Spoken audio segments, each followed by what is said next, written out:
no Evangelho de João, capítulo de número 5. Evangelho de João, capítulo de número 5. Eu quero falar nessa noite sobre o tema Encontro Extraordinário. Amém? Encontro Extraordinário.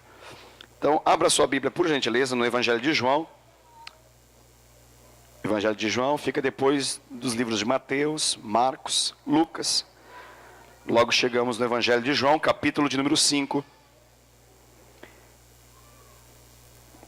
Nós leremos a partir do primeiro verso de número 1. João capítulo 5, verso 1, diz assim a palavra do Senhor, eu faço a leitura. Passadas essas coisas, havia uma festa dos judeus, e Jesus subiu para Jerusalém.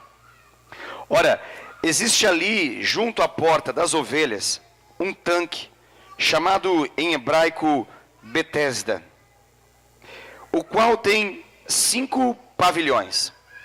Nestes estava uma multidão de enfermos, cegos, coxos, paralíticos, esperando que se movesse as águas. Porquanto um anjo descia em certo tempo, agitando-a, e o primeiro que entrava no tanque, uma vez agitada a água, sarava de qualquer doença que tivesse. Estava ali um homem enfermo, havia 38 anos. Jesus, vendo, deitado, e sabendo que estava assim há muito tempo, perguntou-lhe: queres ser curado? Respondeu-lhe o enfermo: Senhor, não tem ninguém que me ponha no tanque quando a água é agitada, pois enquanto eu vou, desce outro antes de mim. Então lhe disse Jesus: levanta-te, toma o teu leito e anda. E imediatamente o homem se viu curado, e tomando o leito, pôs-se a andar. E aquele dia era dia de sábado. Por isso disseram os judeus ao que fora curado: hoje é sábado, e não te é lícito carregar o leito. Ao que ele lhes respondeu: o mesmo que me curou, me disse: toma o teu leito e anda. Perguntaram-lhe eles: quem é o homem que te disse: toma o teu leito e anda? Mas o que fora curado não sabia quem era, porque Jesus se havia retirado, por haver muita gente naquele lugar. Mais tarde Jesus o encontrou no templo, e lhe disse: olha, que já estás curado, não peques mais, para que não te suceda coisa pior. O homem retirou-se e disse aos judeus que fora Jesus quem o havia curado. Amém? Até aqui, queridos. Glória a Deus. Aleluia. Essa palavra é uma palavra que nós já há um tempo atrás ministramos. Essa mesma porção da palavra de Deus nós já meditamos e foi ministrado aqui, mas eu considero conveniente, considero importante que essa mensagem seja ministrada novamente, tendo em vista que nós estamos vivendo nesse final de semana um tempo de encontro. E esse tempo de encontro é encontro face a face com Deus, é encontro com o Deus sobrenatural, o Deus de milagres, o Deus que opera o sobrenatural na vida de homens. E aqui nós estamos diante de uma história poderosamente narrada aqui, nessas palavras, da experiência que um homem teve com Jesus. E essa experiência foi marcante, essa experiência foi tremenda. Assim como você ouviu aqui, através da boca desses homens, muitos deles falaram e disseram basicamente: olha, é difícil até narrar o que aconteceu, mas foi algo tremendo. Essa experiência desse homem foi tremenda. Por que foi tremenda? Bom, esses versículos se encarregam de explicar um pouco o cenário desse local. O cenário desse lugar aqui, você percebeu enquanto nós líamos, que havia um tanque. Esse tanque era chamado tanque de Betesda. Betesda significa lugar de misericórdia. Essa é a expressão no hebraico, que traduzida em português seria isso: um lugar para expressar misericórdia. Pois bem, quando você analisa a palavra misericórdia, uma das palavras que está ali dentro da palavra misericórdia, é uma palavra que com certeza nós não gostamos muito dela e não queremos que nunca ela se manifeste na nossa vida. Porque a palavra misericórdia, uma das explicações para a palavra misericórdia é que ela une duas palavras do latim. Uma é miséria e a outra é cordis, coração. Basicamente nós podemos explicar misericórdia dizendo que misericórdia é colocar o coração na miséria do outro. É colocar o coração na miséria alheia. Esse lugar era um lugar de muita miséria. A Bíblia se encarrega de dizer que Jesus está num ambiente de festa. Era um tempo de festa. Mas a história muda, repentinamente muda. Porque naquele lugar de festa, a Bíblia fala que no tempo específico dessa narrativa era um tempo de festa, Jerusalém estava em festa, a Bíblia não narra qual festa era, porque o foco deixou de ser a festa. O foco se tornou num lugar de miseráveis. O foco se tornou num lugar onde as pessoas, elas se juntavam em função da sua miséria. Pensa num lugar de muita miséria. Porque a narrativa, aquilo que você acabou de ler aqui, já explica um pouquinho qual é o retrato daquilo que nós tínhamos nesse local. A Bíblia menciona que esse lugar era frequentado pelas seguintes pessoas: cegos, coxos, paralíticos. E isso é apenas uma maneira de dizer que existia muita gente nesse lugar. Muita gente, pode ser enfatizado ali também pela expressão que esse lugar tinha 5 pavilhões. Obviamente, pavilhões, no contexto daquela época, não se traduzem como os pavilhões do nosso contexto. Mas esse lugar aqui, ele foi ganhando puxadinhos conforme o tempo passava. Foram se estendendo nele pavilhões. Foi se tentando proteger aquelas pessoas que ficavam ali, dia e noite, à espera de um milagre. Isso não era o nome do filme não, mas era o retrato dessa experiência aqui. Eles estavam à espera de um milagre. E era tanta gente, que esses 5 pavilhões, com toda certeza, estava cheio de gente. Todos aguardavam ansiosamente um milagre acontecer. Pois bem, a Bíblia fala que Jesus, ele entra nessa história. Isso faz toda a diferença, porque quando Jesus entra na história, algo pode mudar. Quando Jesus entra na história, o milagre pode acontecer. Quando Jesus entra na história, aquilo que nos frustrava, deixa de frustrar, porque Ele se encarrega de fazer muito além da nossa melhor expectativa. Ele faz de um modo diferente da maneira como nós esperamos que aconteça. Ele faz por vezes perguntas que nós não imaginaríamos que Ele perguntasse. Ele nos toca de um modo estranho muitas vezes para nós. Mas uma coisa é certa, o final, o resultado é surpreendente, é maravilhoso. Isso é impactante. Eu não sei se você percebeu enquanto eu lia, mas a Bíblia se encarrega de dar alguns detalhes em relação a um homem lá. Essa palavra não fala que Jesus curou a todos, muito pelo contrário. Aparentemente, nesse lugar, Jesus estava presente para curar um homem. Isso pode parecer estranho para muitos de nós, que estamos acostumados a entender que Jesus, Ele está disposto a curar a todos. E eu quero dizer para você que sim, Jesus tem disposição, vontade de curar a todos. Mas, às vezes Ele se move em função de um. Às vezes Ele se move em função de alguém. De alguém que precisa ser tocado. De alguém que precisa ser ministrado. De alguém que precisa ser curado. E eu falo isso porque talvez nessa noite esse alguém pode ser você que me ouve. Eu não tenho como garantir isso. Assim como nós não podemos dizer que o texto garante que todos foram curados. Mas uma coisa eu digo, quando Jesus está presente, a cura se manifesta. Pode ser na vida de um, como pode ser na vida de todos. Existem narrativas, existem experiências que narram que Jesus curou a todos. Mas nessa, diz que curou um. E aí a Bíblia se encarrega, o evangelista aqui, ao escrever, se encarrega de dar detalhes a respeito. Desculpa a voz, tá? Às vezes está falhando um pouquinho, mas você deve imaginar o porquê, né? Então às vezes eu vou falar e o agudo sai meio atravessado, parece que não está alcançando o agudo, né? Mas a Bíblia se encarrega de dar alguns detalhes, ok? Em relação a esse homem aqui, narrado na Escritura Sagrada. E uma coisa que me impressiona nessa história, é que esse homem está sofrendo há muito tempo. A Bíblia não fala que ele está sofrendo há um mês. A Bíblia não fala que ele está sofrendo há um ano. Não fala nem que ele está sofrendo há 10 anos. A Bíblia narra aqui que ele está sofrendo há 38 anos. 38 anos. Uma grande parte do público presente nem alcançou esses 38 anos. Se você não é uma dessas pessoas, suponha que eu achei que você é uma dessas pessoas. Tá bom? Aí se você se enquadra debaixo dessa palavra. A pastora acha que sou eu, tenho 38 anos. Então pode ser. Ok. 38 anos. Nem eu tenho 38 anos.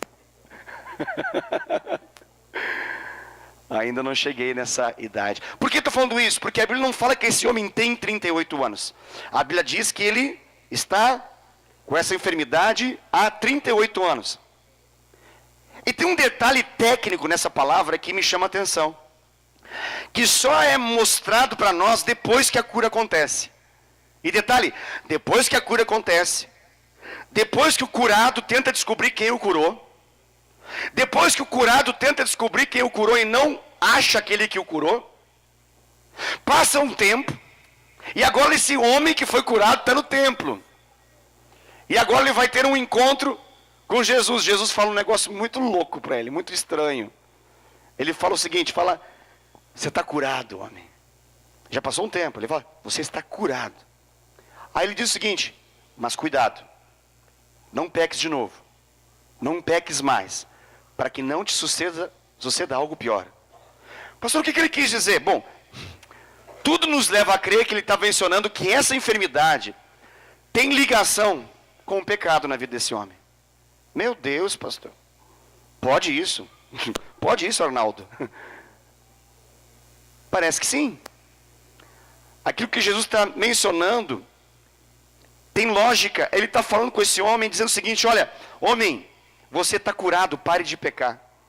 Você está curado, largue essa vida, largue essa escravidão, largue as suas próprias paixões, que fizeram com que você adquirisse e vivenciasse ao longo de 38 anos essa enfermidade. Pastor, qual era a enfermidade dele? A enfermidade dele era motora. A enfermidade dele envolvia a sua locomoção. Esse homem, estava paralisado, ele era um paralítico.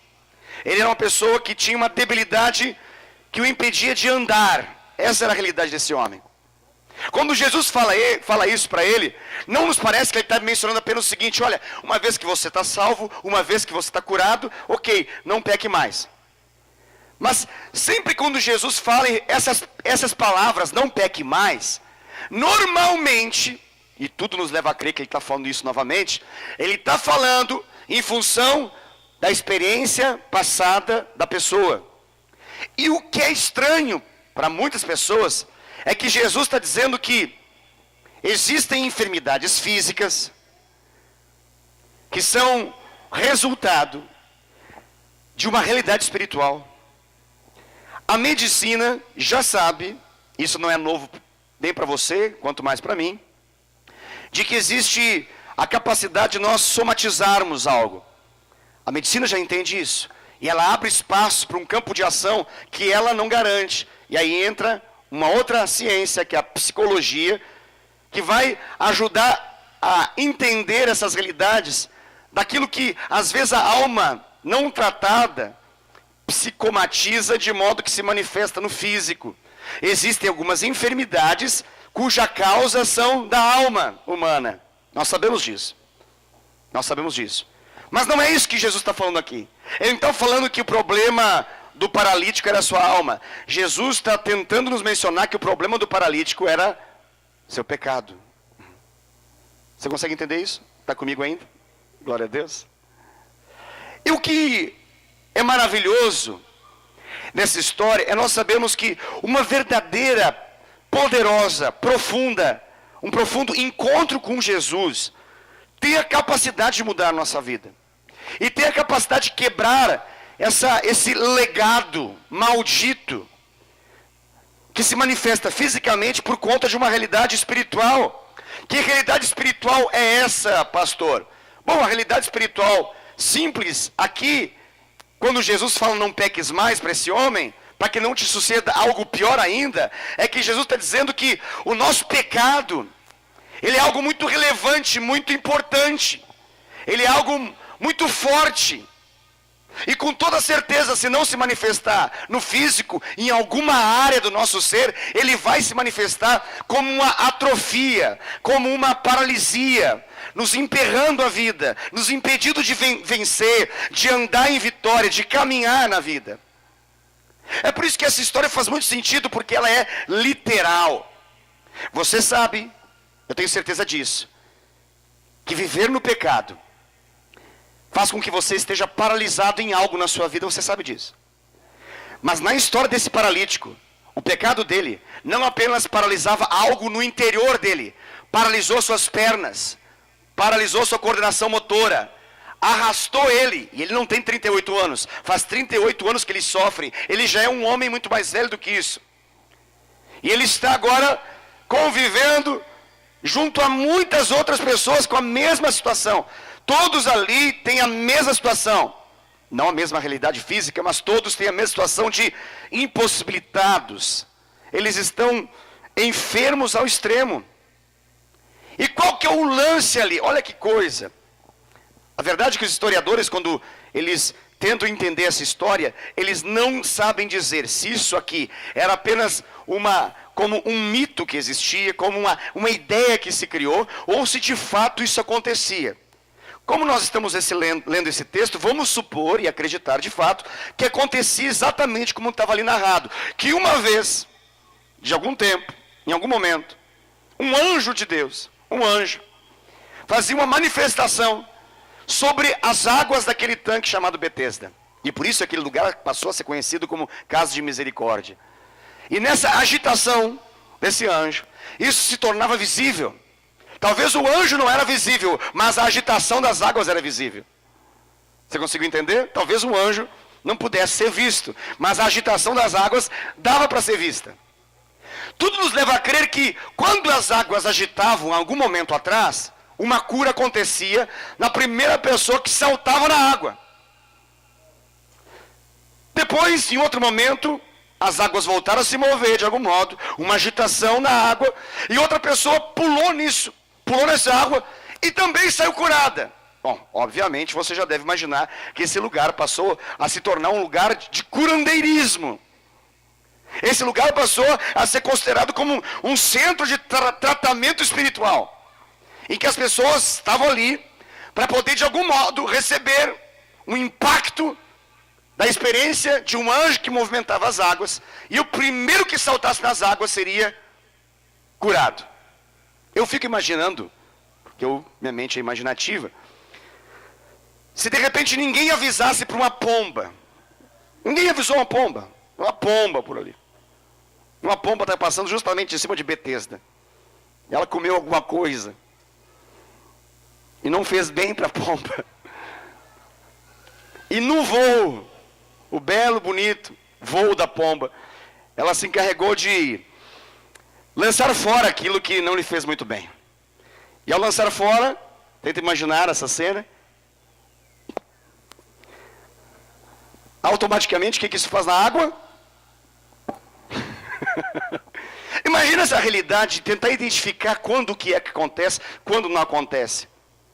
Eu imagino que qualquer vento nessa água era suficiente para o povo ficar se jogando toda hora. Era um tal de se jogar nessa água. Era um tal de criar a expectativa de que vai ser curado. Mas sabe o que acontecia nesse lugar? Esse lugar passou a ser, mais do que um lugar de misericórdia, passou a ser um lugar de muita frustração. Por quê? Porque, vamos imaginar, na ideia da pomba passando, ninguém foi curado. Mas mesmo que não fosse a pomba e fosse um anjo, um só, dentre 5 pavilhões, inteiros lotados de pessoas enfermas, um só por vez. Uma só. Detalhe, qual que era o problema dessa pessoa aqui? Ele era paralítico. Parece uma injustiça muito grande, né? Esqueceram de quando fizeram a regra da cura avisar o paralítico que ele estava desfavorecido.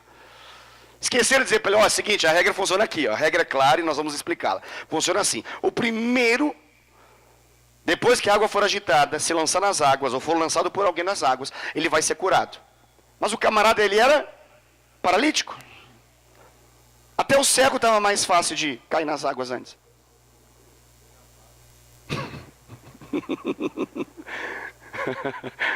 Eu não tinha preferencial não, estavam todos na mesma condição. Todos estavam na mesma condição. Só que, obviamente, algumas enfermidades aparentemente estava mais fácil ser curado. Tenta imaginar o coração desse homem. 38 anos esperando. Você aguardaria por algo por 38 anos? Como eu disse, talvez não seja nem a idade de algumas pessoas aqui, de muitas delas, porque eu vejo muitas pessoas jovens aqui. Entenda também que você é uma das pessoas jovens. Nesse momento você se coloca debaixo dessa palavra. Então, tenta imaginar 38 anos esperando um milagre. Uau! Nós somos uma geração completamente diferente, né? Naquele tempo não tinha micro-ondas. 30 segundos, apertou, está pronto. Não tinha controle remoto, se aperta daqui, lá funciona. Não tinha Wi-Fi para poder, de algum modo, sincronizar, modem, qualquer outra coisa. Não tinha nada dessas coisas, nada. Então eles tinham que lidar com essa realidade. O nosso contexto tem dificuldade muito grande de lidar com espera. Tem muitas pessoas que ficam estressadíssimas com a simples fila de espera no banco. Você deve ter conhecido algumas dessas pessoas por aí. Filas simples, às vezes geram muita insatisfação, muita agonia no coração de pessoas. Esse homem está há 38 anos aguardando por essa cura. Eu quero, com essa palavra, estimular você. Estimular você não a continuar aguardando por mais 37 anos ou mais 36 anos. Mas eu quero estimular com essa palavra você a entender que nós temos um Deus que quando entra em ação, e quando o encontro com Ele acontece, o milagre, ele pode acontecer. E o milagre de fato acontece. E quando Jesus ele entra, isso é maravilhoso porque talvez você ouve essa palavra e fica pensando, mas será que essa história pode acontecer comigo também? Eu não sou paralítico, eu não estou no tanque de Betesda, e eu não sei se Jesus quer me curar hoje, talvez ele queira curar outra pessoa aqui. Parece que é só uma, né? Não significa que seja só uma nessa noite. Mas eu quero mencionar para você que há uma enorme chance desse milagre acontecer na sua vida, porque a grande questão aqui não era ser enfermo e não era estar no posto de Betesda. A grande questão aqui era ter uma experiência com Jesus. Se você está tendo uma experiência com Jesus, Ele pode curar a sua vida assim como curou a vida desse homem. Você crê nisso? Você crê realmente nisso? Deixa eu dizer algo para você tranquilizar o seu coração. Jesus está presente aqui. Esse lugar não se chama Betesda. Não existe uma porta chamada Porta das Ovelhas. Mas o mesmo Jesus que curou esse homem está presente aqui. E quando Jesus se aproxima desse homem, Jesus tem um diálogo também aparentemente estranho. Porque parece uma coisa muito estranha você perguntar para uma pessoa enferma o que queres que eu te faça ou queres ser curado. Porque qual é a lógica de uma pessoa enferma? Ser curado. Essa é a lógica. Mas não necessariamente é a verdade. Por quê, pastor? Porque tem gente que não necessariamente quer ser curado. Sério, pastor? Sim. Tem pessoas que se acostumaram ao longo dos seus 38 anos, entre aspas, com a sua enfermidade, de tal modo que elas não imaginam nem querem mais ser curadas. Elas já aprenderam a conviver com essa situação. Você já imaginou alguém que aprendeu a conviver com isso? Que não tem mais expectativa? Essa palavra para mim ela é muito importante porque nós não estamos diante aqui de um quadro de uma pessoa. Isso é maravilhoso você entender. Nós não estamos uma pessoa que está clamando como o cego Bartimeu, por exemplo, que está à beira do caminho e está gritando: Jesus, filho de Davi, tem misericórdia de mim. Não tem um grito aqui. A verdade é que o homem que foi curado nem sabia que Jesus o curou. Como é o nome desse negócio então, pastor? O nome disso é a agressiva, violenta, escandalosa graça de Deus. Uma graça de Deus que vai muito além da nossa capacidade de compreender. E que às vezes até nos irrita um pouco. Que nos deixa assim meio sem saber entender. Porque a lógica da operação de Deus é que haja uma expressão de fé. E aqui na verdade quem instiga a fé, ela só vem à existência depois que Jesus conversa com esse homem. E o mais louco disso tudo ainda, Porque quando Jesus conversa com esse homem, ele não expressa assim, eu quero ser curado. Não. A pergunta foi feita, e imagine, pense comigo. Temos um homem, 38 anos, paralítico, ok? Jesus, todo-poderoso, está ali para poder curá-lo. E Jesus pergunta, quer ser curado? Qual é a resposta que deve se dar? Sim, eu quero ser curado. Eu quero ser curado. Qual foi a resposta que o homem deu? Ele não teve uma expressão de fé. Ele teve uma reclamação.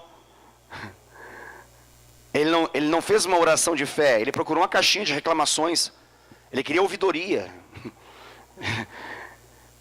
Ele queria fazer uma ouvidoria celestial. Eu falei, não.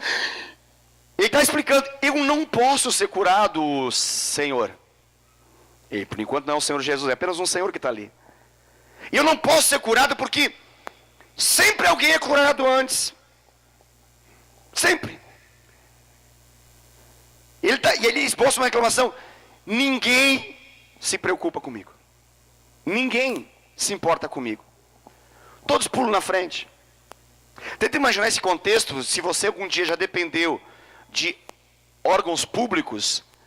Você sabe que existe o caminho oficial de uma fila e tem um caminho extraoficial de fila. Tem pessoas até que trabalham para poder ficar na fila, não sei se você sabe disso. Pessoas que ganham dinheiro para poder ficar na fila pelos outros. A lógica diz que quem tem dinheiro para poder pagar para alguém ficar na fila no seu lugar, terá às vezes a possibilidade de ser atendido antes de alguma outra pessoa que não tem condições financeiras de poder pagar para alguém ficar no seu lugar. Esse homem aqui, ele não é apenas paralítico, ele é pobre, ele não pode, não tem recurso, não tem nada que possa fazer ele entrar nesse lugar, nessas águas. Não há. Tem uma reclamação nele. Não há fé evidenciada no primeiro momento. Isso é um escândalo para a interpretação bíblica, porque nós gostaríamos muito que ele dissesse, Senhor Jesus, eu te confesso como meu Senhor. Eu te confesso como aquele que tem poder sobre toda e qualquer enfermidade. E eu creio e me abro para que o Senhor cure a minha vida, agora, em nome de Jesus. Não, ele não faz nada disso. Ele não fez nada disso. Jesus está ali diante dele. O Senhor da glória, o Rei da glória, o todo-poderoso Deus, está diante dele e ele não está vendo que é Jesus. Meu Deus, o que fazer diante de um quadro como esse? Jesus é maravilhoso porque a gente busca, eu falo a gente de modo geral, como ser humano, as pessoas são conhecidas por aquilo que fazem. A gente conversa com uma pessoa que te acabou de conhecer e fala, oi, quem é você? A gente não quer saber só o nome, a gente quer saber quem é você, o que você faz. A gente já se apresenta, eu sou o pastor Wesley, eu sou o doutor Fernando, eu sou engenheiro tal, vai além, entende? E se de algum modo, quando a expressão foi perguntada assim, quem é você? Você falou apenas o nome, a segunda pergunta é, o que você faz? Essa é a lógica. Essa é a lógica. Ali nós estamos diante de uma situação que, o que você faz? O que você faz ali? Quem que está ali? É aquele que tudo pode fazer. Mas esse homem, ele está tão em si mesmado, ele está tão dentro dele, no seu problema, na sua ferida, que ele não consegue nem perceber, ao olhar para aquele homem, que aquele homem que está falando com ele pode curá-lo naquele exato momento. E talvez a gente pensasse assim, diante dessa palavra, puxa vida, se eu sou Jesus, eu saio, dou as costas e vazo dali, porque um cara não tem respeito. Ele não sabe com quem que ele está falando. Ele não entendeu que eu sou o cara. Desonre um médico e você não será atendido por ele. Desonre um advogado e toda a sua busca por uma justiça, ela pode acabar naquele exato momento. Por quê? Porque tudo que se espera diante de uma pessoa que tem autoridade e pode fazer algo acontecer, que ela seja honrada. Esse homem não está honrando. E agora? O que a gente faz com o paralítico? A pergunta que eu faço é, o que a gente faz com ele? Deixa ele lá ou ele é curado? A lógica da terra diz que deixa ele lá. A lógica de Jesus é, ele vai ser curado. Você consegue entender isso que eu estou acabando de falar para você? Você está na mesma linha de raciocínio do que eu estou falando? Eu estou dizendo para você que talvez você esteja desatento. Talvez você não esteja nem reconhecendo que Jesus está nesse lugar. Talvez você nem saiba o poder que Ele tem para manifestar na sua vida.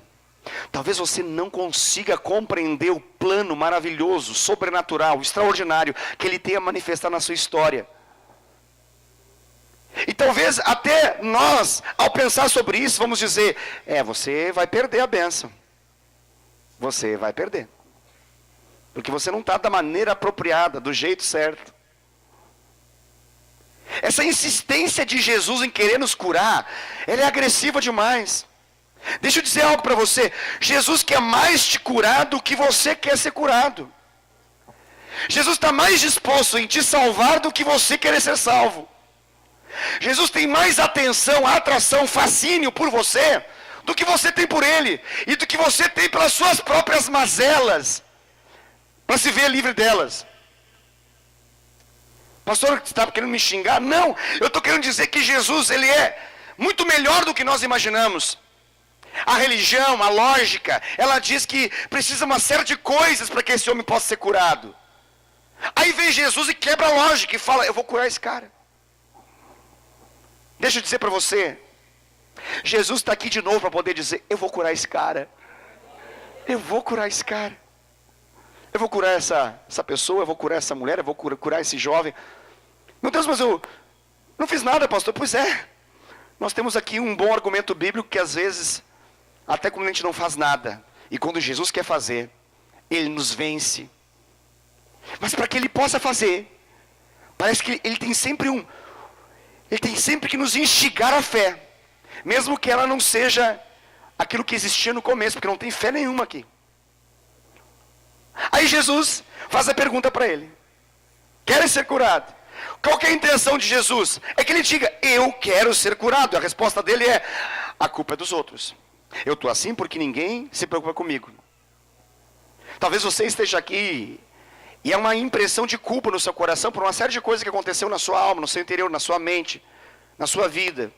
Coisas que te machucaram, que te feriram e que te fizeram alguém impedido de andar e caminhar em vitória, em sucesso, em alguma área da sua vida.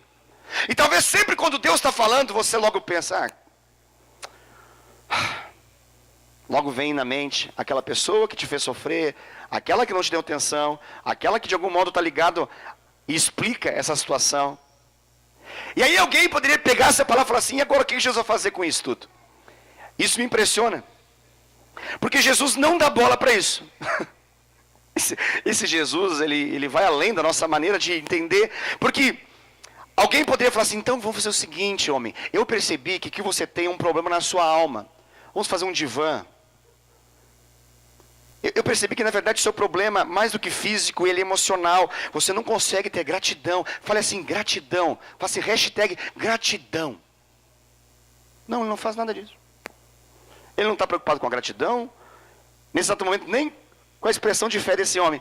Jesus libera um comando agressivo. E esse comando agressivo da palavra, do poder da palavra de Deus, faz com que esse homem obedeça. E aí começa o milagre a acontecer. Porque se esse homem não obedecesse, no pulo do gato que Jesus deu, na agressividade da palavra que Jesus vai liberar sobre a vida dele, se ele não obedecesse, ele não seria curado. Isso eu garanto para você. Jesus está tentando instigar a fé. Jesus poderia curar todos, mas ele quer curar aquele cara. Ele pergunta: quer ser curado? O cara fala outra coisa. Aí Jesus fala para ele: então, levanta-te. E agora? E o que o cara faz? Ele levantou. Ele levantou. Paralítico, de algum modo, não sei exatamente como, está de pé. Esse levanta-te me dá uma impressão no meu coração que é um momento do alinhamento. Jesus está alinhando não apenas o físico dele, está alinhando ele para receber o sobrenatural, para receber o extraordinário, para receber o milagre desse encontro que é extraordinário. Em algum momento, apesar da nossa desatenção, da nossa falta de honra, da nossa falta de colocar crédito em Jesus, Ele fala conosco. E às vezes o que ele fala é apenas uma palavra, uma aparentemente mísera palavra, que é: levanta, homem, levanta-te. E aquele homem se coloca de pé. Esse levanta é mais do que uma questão física. Esse levanta é: se posicione no modo para que você seja curado. Se posicione em obediência. A obediência, às vezes, ela é completamente diferente daquela que nós imaginávamos. A gente entende que a obediência é uma série de coisas que nós entendemos como espirituais. E às vezes a obediência para Jesus é apenas atender a um convite, ou melhor, uma convocação dele de: levanta. Isso é louco demais. Sabe o que eu estou querendo dizer com isso? Que tem coisas de Deus que Deus quer fazer na nossa vida, que só quem tem a sensibilidade de obedecer exatamente no momento adequado, quando Jesus fala, vai receber a totalidade daquilo que Ele quer liberar. Ou seja, é muito mais fácil do que nós imaginávamos. E detalhe que nós só vamos descobrir a respeito do pecado desse homem lá no final. Jesus não fala: ei, homem, vá lá e faz tal coisa em função do seu pecado. Jesus nem tocou nesse ponto, nesse exato momento. Jesus só chamou ele uma obediência radical. Falou: levanta. E o homem levantou. Você está entendendo o que eu estou querendo dizer? Ou está complexo? Estou querendo dizer que Jesus, ele dá comandos, e a nossa obediência vai atrair bênçãos dele sobre a nossa vida, pelo simples fato de nós obedecermos a ele. Sabe, às vezes acontecem alguns moveres de Deus em nossas programações, nossos cultos. E às vezes há uma instrução de Deus que talvez não fique muito clara para todos. Quando Deus fala: levanta-te, levante suas mãos, abraça o irmão, dê a mão à pessoa do seu lado, fecha o corredor. Ele fica pensando: por que o pastor falou isso? Por que o líder de louvor falou esse negócio? Não tem graça. Eu vou ficar aqui, eu vou ficar aqui.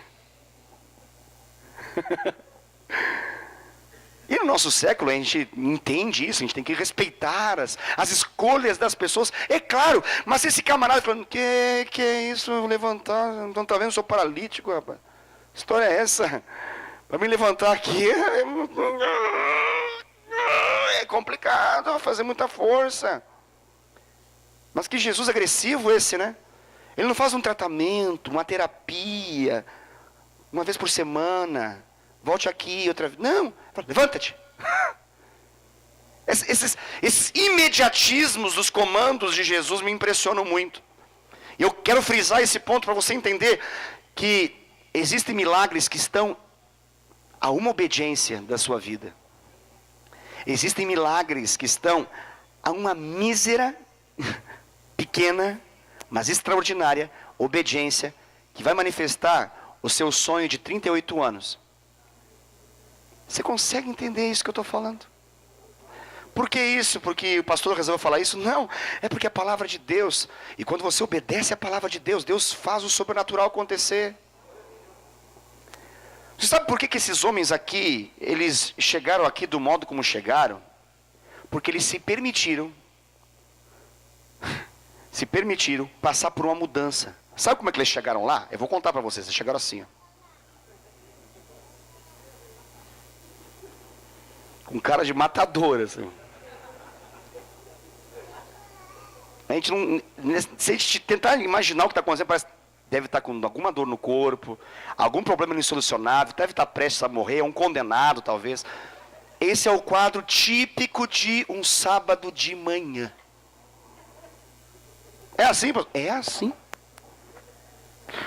Aí as explicações humanas, eu não conheço ninguém, eu estou muito tímido, eu sou muito reservado, eu sou muito assim, minha personalidade, meu temperamento, meu jeito de ser, minha família é assim, meu pai era assim, meu avô era assim, eu sou assim, vou morrer assim. Ok, a gente entende tudo isso. Mas aí o que vai acontecendo conforme o encontro acontece? O que acontece? Comandos de Jesus são liberados. E esses homens, com essas caras assim, eles começam a se permitir obedecer. E ao final de um evento de 2 dias, acontece na vida desses homens Coisas que levam 38 anos para acontecer. Pelo simples fato de que eles decidem sair daquela justificativa, a culpa da minha mulher, a culpa do meu filho, a culpa da minha esposa, do meu pai, a culpa é do Temer, a culpa é do... a culpa. Você entende o que eu estou querendo dizer? Obedeça aos comandos de Jesus. Ele diz, levanta-te, e esse homem se levanta. Qual foi o segundo comando que Jesus dá? Agora é agressivo. O que ele fala? Está na sua Bíblia aí? Ele fala, o segundo foi, toma o quê? Toma a tua maca, toma a tua cama. Tomar a tua cama é uma coisa fantástica. É engraçado esse toma a tua cama. Mas é isso que ele falou. Ele primeiro fala, levanta-te. Aí agora ele fala, pega a tua cama. Alguns adolescentes entendem essa expressão. Vai na tua cama. Vai arrumar a tua cama.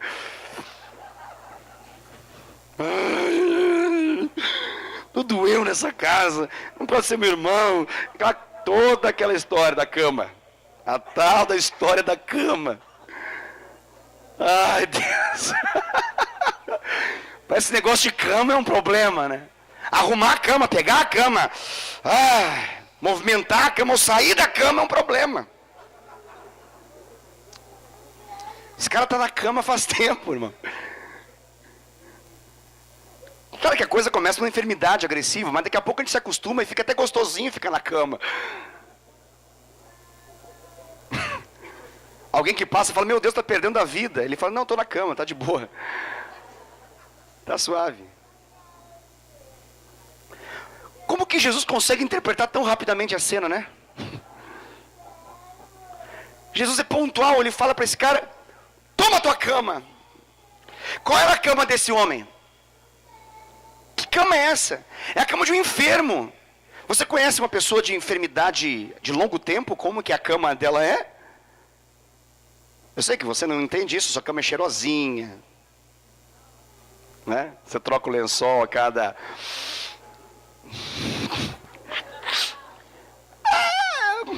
troca o lençol aí. A fronha, né? Bota o cobertor assim, pegar sol para sair o ácaro. Você tem todo um cuidado com a cama. Mas como que é a cama de um enfermo de 38 anos? Você consegue imaginar como é a cama de um enfermo de 38 anos? Jesus está falando para ele assim, pega esse passado aí. Pega essa história toda aí. Pega esse conformismo aí. Pega essa enfermidade. Pega esse local que sinaliza para todos o quão doente você é. Pega isso na sua mão. Jesus não poderia falar para esse cara assim, ó. E até eu perguntei, alguns falaram, anda. Pois é, mas não foi isso. Jesus poderia ter falado assim, levanta-te e anda. Levanta e anda. Não, ele fala, levanta, pega a cama e anda. Ai, meu Deus, esse negócio de arrumar a cama, de ir para a cama, esse negócio é complicado. Essa cama fala algo, com certeza fala algo. Fala de um conforto que ele acabou gerando no seu próprio sofrimento. E pode parecer estranho, mas algumas enfermidades da nossa vida tendem a não ser curadas porque nós nos apropriamos dela e chamamos ela de a minha enfermidade. Tem gente que tem tanta amizade com a enfermidade que fala minha. Criou posse da enfermidade, ela é minha. Acho que até briga. Não é sua, é minha. É a minha. A minha diabetes. É a minha diabetes. Olha o nome do negócio. Diabetes. A imagem que eu tenho, lembra da chacrete? Acho que tem a diabetes. Imagina uns demônios assim, ó.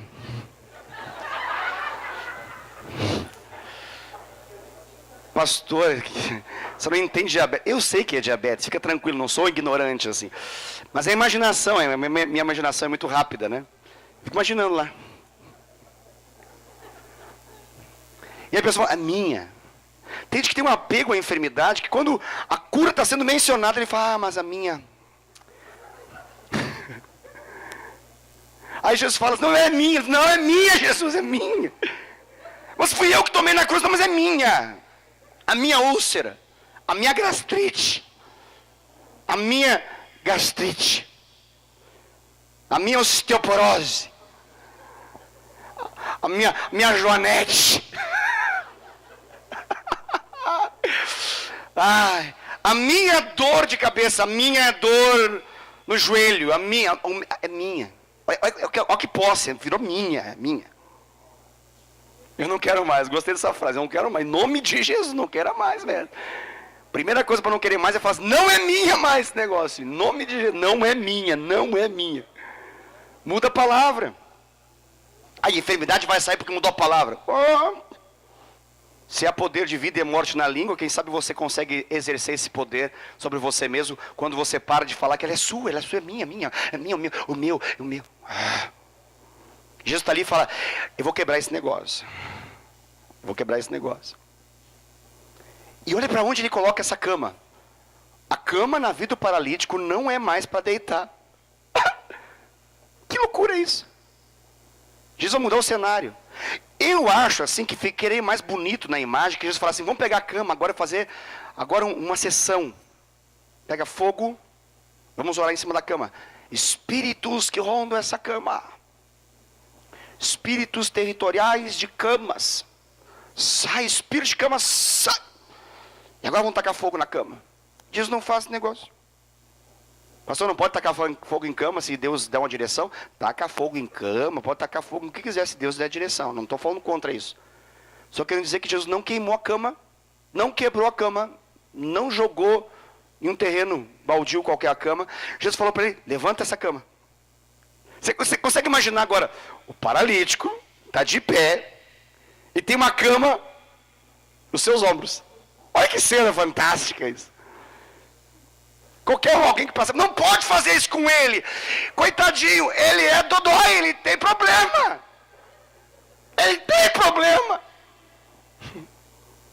Imagina um familiar passando, meu Deus, não fala, que vai quebrar o homem. Ele tem problema. Ele é deficiente.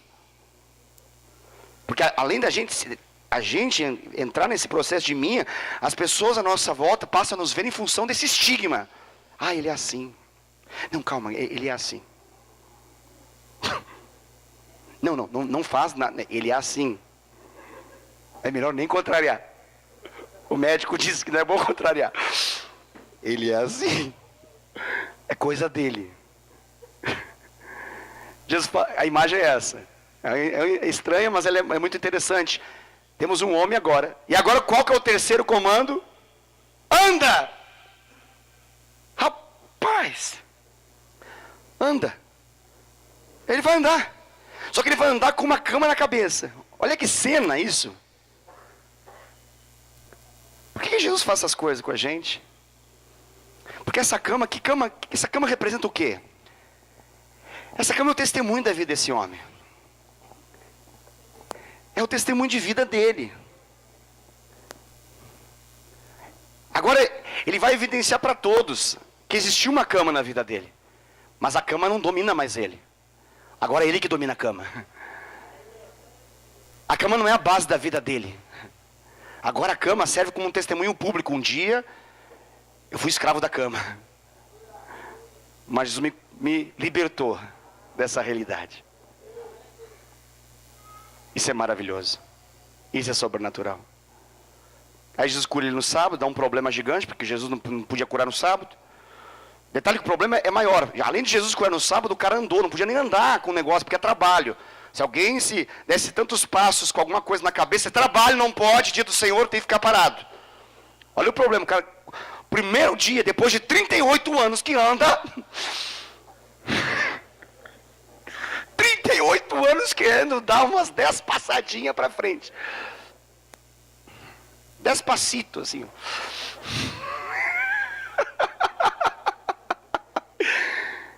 E o que acontece? Não pode andar. Por que está andando? Porque eu fui curado. Quem te curou? Estava aqui agora há pouco, não tem? Ele não teve experiência profunda com Jesus. São coisas assustadoras, né? Porque a gente está numa expectativa de ter uma experiência profunda para então ser curado. O cara mal teve uma experiência assim. Apenas obedeceu a 3 comandos. 3 comandos. Ele se levantou, Pegou a cama, botou na cabeça e deu uma andada. A história muda, ele é repreendido e avança para ele lá no templo, e Jesus fala com ele, fala assim: você está sarado, cara. Jesus falou, você está curado de fato, de verdade. Essa cura foi sobrenatural, foi imediata. Imediata. E Jesus agora aponta para ele, explica essa situação como algo muito mais importante do que apenas ser curado fisicamente. Jesus está falando assim, ó, a questão aqui, cara, é mais do que simplesmente física. Você precisa estar alinhado com Deus, porque os seus pecados dão abertura para que essas enfermidades atuem na sua vida. Se você quer viver de maneira sadia, se alinhe com o Senhor. E a Bíblia fala que esse homem então se alinhou com o Senhor e foi salvo, não apenas curado, ele foi salvo. Passa a ser um homem de Deus. Por que eu estou falando tudo isso nesse dia especial? Porque nessa noite nós acreditamos que Deus pode fazer também, assim como fez na vida desse paralítico. E pode fazer na sua vida. Talvez você não seja um paralítico, que esteja em cima de uma cama. Mas talvez tenha uma realidade na sua vida que precisa do toque de cura do Senhor. Do toque de cura do Senhor Jesus. Deixa eu dizer para você, Jesus está aqui e isso é tudo que importa. Tudo que importa. E ele faz uma pergunta para você nessa noite, assim como ele fez para aquele homem. Quer ser curado? Você deseja ser curado? Esses homens, esses 18 homens que passaram pelo encontro com Deus, eles desejaram ser curados, por isso o testemunho está evidenciado. Isso mostra para que essa cura do Senhor aconteça, é necessário que nós possamos, que nós expressemos para Ele, que nós queremos, nós desejamos. Isso é a fé aqui nessa palavra. Eu quero convidar você a se colocar de pé. Nós estamos encerrando essa programação. Mas eu quero que você possa, no nome de Jesus, diante daquilo que você ouviu, olhar para a sua condição de vida, para a sua história, para a sua história. Agora já não importa mais a história do paralítico do tanque de Betesda. Agora o que importa é a sua história.